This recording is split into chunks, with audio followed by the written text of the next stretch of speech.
சுசித்ராவுடைய வாழ்க்கை பற்றியும் அவங்களுடைய பர்சனல் பக்கங்கள் பற்றியும் நடிகை கஸ்தூரி வெளியிட்டிருக்கக்கூடிய பகீர் தகவல்கள். சுசித்ரா அவர்களுடைய இரண்டாவது கணவர் பற்றி சுசித்ராவே வெளியிட்ட தகவல். இந்த பக்கம் சுசித்ரா அவங்க இதெல்லாம் ஏன் பண்றாங்க அப்படின்னு தெரியுமா? இதுக்கு பின்னாடி இருக்கிற காரணம் இதுதான். பயில்வான் ரங்கநாதன் ரீசெண்டா இன்டர்வியூல பேசியிருக்கக்கூடிய விஷயங்கள். மீடியாவை பார்த்ததும் தளத்தெறிக்க பயந்து ஓடிய நடிகை த்ரிஷா, கேன்ஸ் திரைப்பட விழாவுக்கு உடைந்த கையோடு சென்ற ஐஸ்வர்யா ராய்னு அடுத்தடுத்து சுவாரஸ்யமான விஷயங்களை உங்களுக்காக இந்த வீடியோல சொல்ல போறேன். So welcome to our channel cine Samugam. பின்னணி பாடகியும் டப்பிங் கலைஞருமான சுசித்ரா நடிகரும் ஸ்டாண்டப் காமெடியுமான கார்த்திக் குமாரை காதலிச்சு திருமணம் பண்ணிக்கிட்டாங்க. அப்புறம் சில பல கருத்து வேறுபாடுகளால் ரெண்டு பேருமே பிரிஞ்சுட்டாங்க. ஒரு காலத்துல ட்விட்டர்ல சுச்சி லீக்ஸ் அப்படின்ற பெயர்ல பல நடிகர் நடிகைகளுடைய அந்தரங்கமான பக்கங்களை வெளியிட்டு அவங்களுடைய பர்சனல் சைடு எவ்வளவு மோசமானவங்க தெரியுமா அப்படின்ற பல பகீர் தகவல்களை வெளியிட்டு இருந்தாங்க. கொஞ்ச நாட்களுக்கு அப்புறமா மறுபடியும் இப்ப இன்டர்வியூஸ்ல பல பேரோட பர்சனல் பக்கங்களை பத்தி ரொம்பவே பகிரங்கமா பேசிட்டு இருக்காங்க. அந்த வகையில திரையுலகத்தை சேர்ந்த பலருமே சுசித்ரா மேல பல குற்றச்சாட்டுகளை எடுத்து முன் வச்சு பேசிட்டு இருக்காங்க. அந்த வகையில நடிகை கஸ்தூரி ரீசெண்டா பேசியிருக்கிற இன்டர்வியூல சுசித்ரா பத்தி ஒரு சில விஷயங்கள் பேசியிருக்காங்க. என்ன பேசியிருக்காங்க அப்படின்னா, சுசித்ராவுக்கு உடனடியா ஒரு உதவி தேவைப்படுது. அது மருத்துவ உதவியோ அல்லது மனநல உதவியோ ஏதோ ஒன்று அவருக்கு ஒரு உதவி தேவைப்படுது. அவருக்கு தன்னுடைய குறைகளை சொல்லி அதனை தீர்த்துக்கிறதுக்கு சரியான நபர் கிடைக்கல. அதுதான் சுசித்ராவுக்கு தற்போதைய உடனடி தேவை.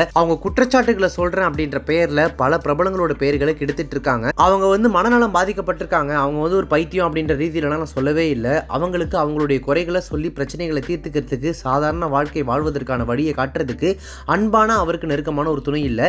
அவங்களுக்கு அன்பான ஒரு உடனடியான துணை தேவை அப்படின்னு நான் நினைக்கிறேன். ஒரு உதவி தேவை அப்படின்னு நான் யோசிக்கிறேன். சுசித்ராவுடைய அம்மா அப்பா எப்படி இறந்தாங்க தெரியுமா? அவங்க தற்கொலை பண்ணிட்டு தான் இறந்தாங்க.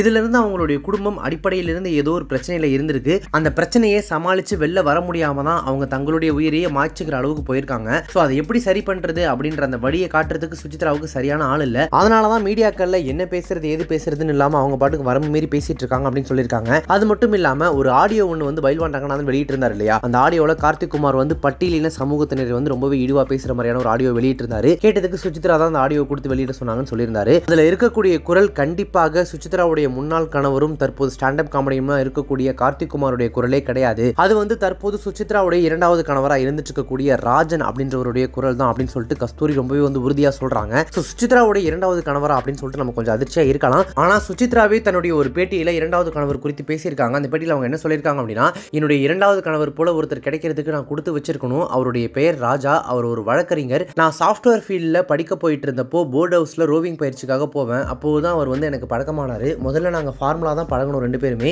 அந்த சமயத்துல தான் என்னுடைய அக்கா எனது சொத்தை அபகரிக்க நினைச்சாங்க. அதனாலதான் எனக்காக வழக்கறிஞர் ஆஜரானார் ராஜா. அப்போதிலிருந்து ரெண்டு பேருமே நெருக்கமா பழக ஆரம்பிச்சோம். அவரும் ஏற்கனவே விவாகரத்தானவர் தான். 2 குழந்தைகள் இருக்காங்க அவருக்கு. நான், அவர், 2 குழந்தைகள், அவரது அம்மா என 5 பேருமே சேர்ந்து சந்தோஷமா வாழ்ந்துட்டு இருக்கோம் அப்படின்னு சொல்லி ஒரு இன்டர்வியூல சுசித்ரா அவர்களே சொல்லியிருக்காங்க. இது மட்டும் இல்லாம பயில்வான் ரங்கநாதனை பத்தி தன்னுடைய பேட்டிகள்ல அடுக்கடுக்கா குற்றச்சாட்டுகளை எடுத்து வச்சு அவரை கழுவி ஊத்திட்டு இருக்காங்க சுசித்ரா ஒரு பக்கம். அதற்கு பதில் சொல்ற மாதிரி பயில்வான் ரங்கநாதன் ரீசெண்டா கொடுத்திருக்கிற பேட்டியில் என்ன பேசியிருக்காரு அப்படின்னா, இப்ப கூட நான் சொல்றேன், என்கிட்ட அனைத்து ஆதாரங்களும் இருக்கு. அதே போல சுசித்ரா கிட்டயும் ஆதாரம் இருந்தா கொண்டு வரட்டும். நான் அவர் கூட நேருக்கு நேர் விவாதிக்கிறேன், தயாரா இருக்கேன். மடியில கனம் இருந்தாதான் வடியில பயம் இருக்கும்னு சொல்லுவாங்க. அந்த வகையில் எனக்கு கொஞ்சம் கூட பயமே கிடையாது. சுசித்ராவை நேருக்கு நேரா உட்காந்து விவாதிக்கிறதுக்கு நான் கூப்பிடுறேன். ஏதாவது ஒரு சேனல்ல கூப்பிட்டீங்கன்னா கூட நான் இப்பவே விவாதிக்கிறதுக்கு ரெடியா இருக்கேன். அந்த மாதிரி ரெடியா இருந்தா வர சொல்லுங்க அப்படின்னு சொல்லி ஓப்பன் சேலஞ்சா சுசித்ராவை கூப்பிட்டிருக்காரு பயில்வான் ரங்கநாதன். சுசித்ரா இதுக்கு என்ன பதில் சொல்ல போறாங்க அப்படின்றத பொறுத்திருந்து பார்க்கலாம். சுசித்ரா தான் கொடுத்த பேட்டிகள்ல த்ரிஷா மேல அடுக்கடுக்கா பல குற்றச்சாட்டுகள் அடுக்கிட்டு இருந்தாங்க. அதாவது அந்த சுச்சி லீக்ஸ் அப்படின்ற பெயர்ல வந்த நடிகர் நடிகைகளுடைய அந்தரங்க புகைப்படங்களை வெளியிட்டதே தனுஷும் த்ரிஷாவும் தான். அதை ஷேர் பண்ண சொன்னதே த்ரிஷா தான் அப்படின்ற ரீதியில